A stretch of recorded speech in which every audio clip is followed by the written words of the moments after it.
To add temperature data to the Strava app, start by opening the App Store.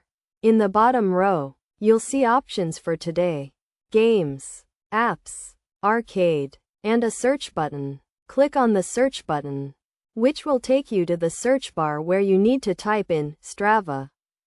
The first option should be Strava. Run, bike, and hike. Click on this app and download it to your device.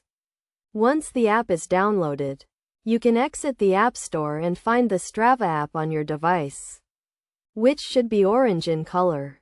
Open the app, and you'll see options for home, maps, record, groups, and you. To add temperature data to your activities, click on You at the bottom right, then click on the icon at the top right. Scroll down to the Manage Apps and Devices section, and find the temperature options.